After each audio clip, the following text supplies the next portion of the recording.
Hello, hello, hello, hello. My name is Brother Marcus Stubbs, and you are listening in with KTV, the best TV series in the land. So thank you again for joining with us. I am with the Life Development Corporation as a committee member, and I serve as logistics lead. So it is a pleasure and an honor just to be here today and just to present to you, just for a very brief moment of your time, on volunteerism and stewardship. Yes, volunteerism and stewardship. And you may be asking, well, why are you presenting on volunteerism and stewardship? Well, here at Life Development Corporation, we're all about supporting the unsupported. So what does that mean when we're supporting the unsupported? That means that we're reaching out, we're engaging with our neighbors, our community, our stakeholders, you name it, and doing the work, doing the labor of love. So that's what I'm going to be talking about today, and how Life Development Corporation is all about doing the work, all about volunteering, all about being good stewards of their time. And I will go ahead and start with the next slide here. So again, as you continue to think about this, continue to think and think through what volunteerism means to you. And in a few slides, I'll be talking about stewardship. So just continue to just think about what those things mean to you as I go to each slide. But essentially, what is volunteerism, right? So let's go ahead and start off with the definition. So the definition of volunteerism is the use or involvement of volunteer labor, especially in community services. So what does volunteerism look like to you? Well, to make it a little bit more simpler, I can pretty much tell you my testimony of what volunteerism looks like to me. So I've had a chance to volunteer with Life Development Corporation this year. It was earlier back in between January to March, where some members of the Life Development Corporation and other members of Kingdom Fellowship have had the chance to go out into the community near our church and give out bags of goods to people that were in need of it the most. Some of the people were people that were in a homeless state. Oh, well, actually, most were people in a homeless state, and we had an opportunity to give them goods like, say, for instance, toothbrush, toothpaste. Maybe there was a snack in there, and other essentials that are necessities. And so we had the opportunity to go out and reach out to many lives as possible, let them know that we are up the street because we were close by. We were on 324 East Broadway, and we were helping out as much as possible just to make sure they were connected to the resources that they need. And I felt like that was volunteerism because I have put in my time and my labor and put in the effort to make sure that these goods were provided to the people that needed it the most. And so that is my volunteerism. So how should volunteerism be implemented in organizations, you may ask? Well, like I've just stated in my example, I gave my time, right? There's donations that can be a part of, volunteerism. There's resources that can be a part of volunteerism, whether it's material to give, like, say, for instance, like a flyer to give and tell people about what's going on with the organization that you're with. That is what volunteerism is about. And the next point that I want to mention is ability versus availability.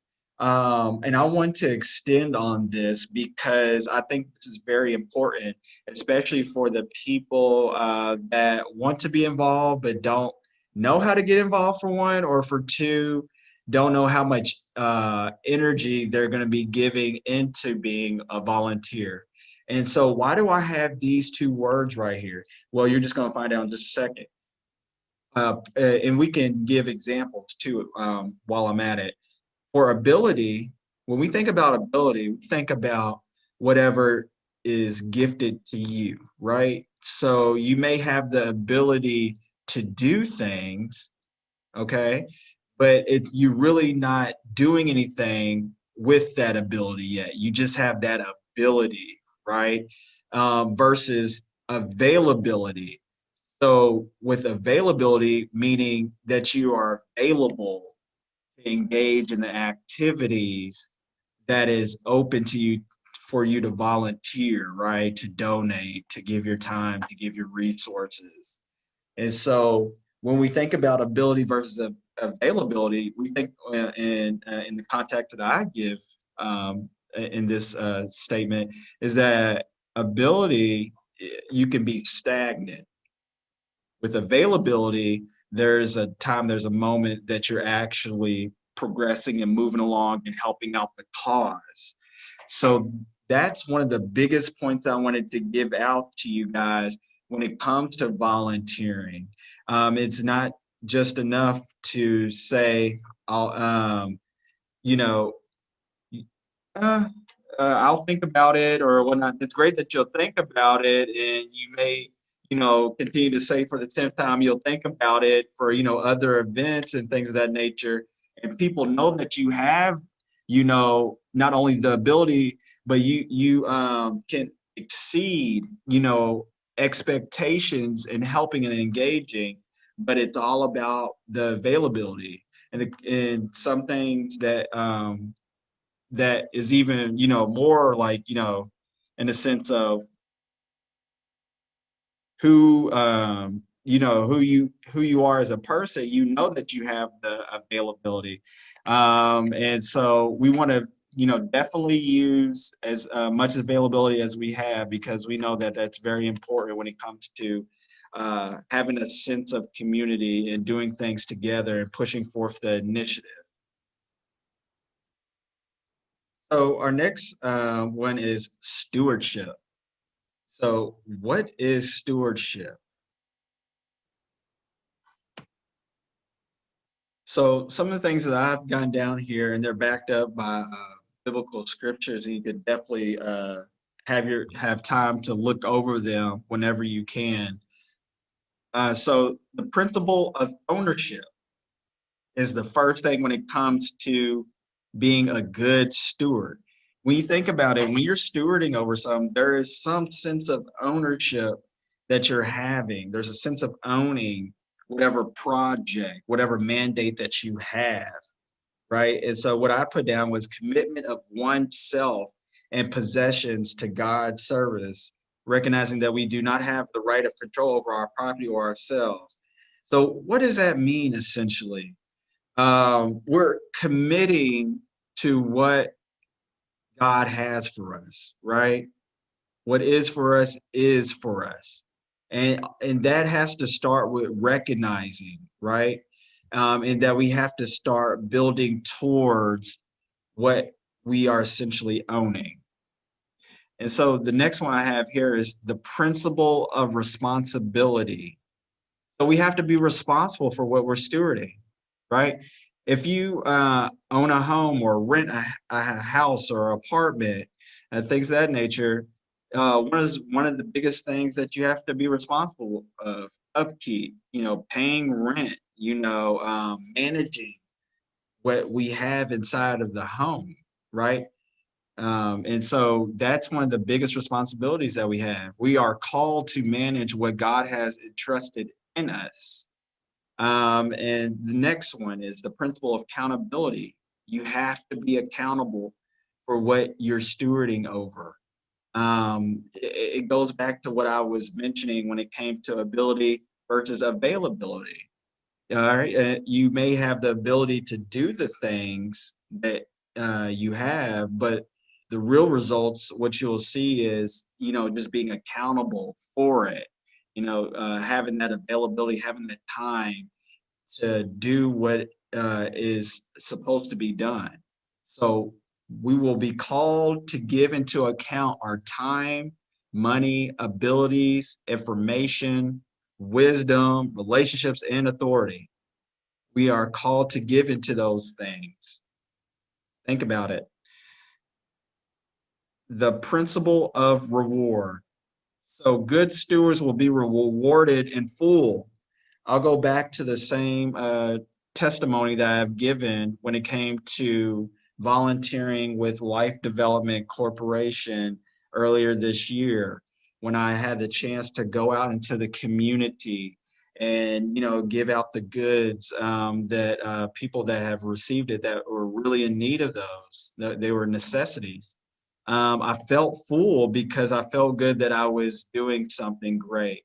I was giving back to the community, and I think that it fulfilled me right there. Just seeing the smiles on people's faces, people letting us know their stories, their testimonies of how they were in the circumstances that they were in, and that they were very grateful for the goods and services that we were giving to them. And so that made my heart glad because I know that, every little bit helps. It doesn't have to be grandiose, but it can still be a moment of love. And so I think that's what it means when it comes to the principle of reward. So all in all, I just talked about volunteerism, right? And when it means the use or involvement of volunteer labor, especially in community services. And then I just talked about stewardship and what that looks like when it comes to being good stewards, right? The four sections that I just mentioned over the principle of ownership, the principle of responsibility, the principle of accountability, and the principle of reward. So essentially, those are the four sections of stewardship. So they all coincide with one another. Why? Because I believe it is our call. I believe it is our call to be on duty for what we want to push forth together, right? When we talk about supporting the unsupported, that is Life Development Corporation's call. And there's a lot of different ways that we do that.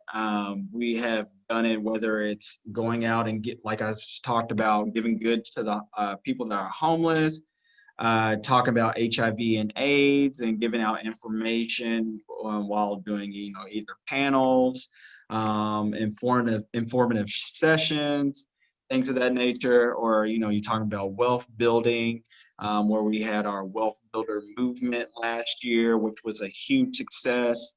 We were talking about entrepreneurship, how to invest, what does it mean to have wealth in the family and generational wealth, things of that nature.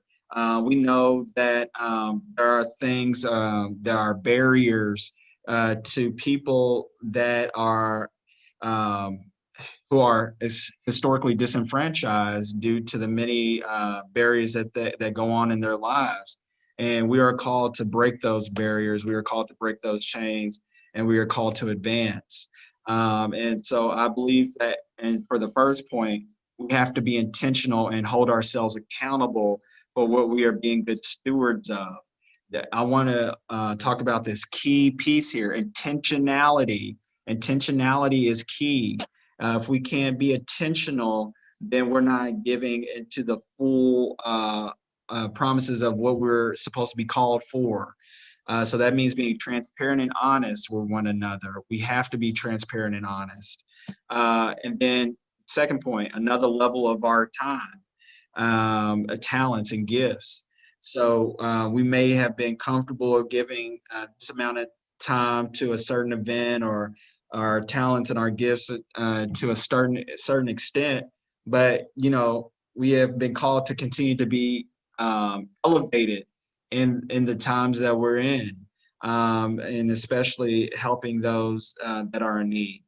And then, of course, fasting, praying, and tithing is a huge deal when it comes to continue to be in God's face and doing His will and His way. So I got to talk a little bit about Wealth Builder movement earlier in the last slide. So I want to mention that Wealth Builder movement is having Another event is called Wealth Builder Movement Black Wealth Week. So we need volunteers. It's a call out for volunteers to help out. We have pre-development activities which are happening now. We have a team that's set up and ready to go, and we are ready to engage with you guys and volunteering. So there will be a link on this slide that lets you show how you can click on it. It'll be in the comment section as well. So that way you can click on it and go to it. And the time frame for this event is between September 4th through 11th. So get ready. That is just around the corner, a month from now. So please put that in your schedules. We have opportunities to be involved in the areas of broadcasting, sales and sponsorship, social media and marketing, content and logistics, and speakers. So we need you. We need you to be a good steward of your time with us. We need you to help us promote. We need you to help us to support the unsupported. So again, if you have any more questions, feel free to email me at Stubbs, S-T-U, B as in boy, B as in boy, S, M, 12 @gmail.com. Thank you again for your time, and I look forward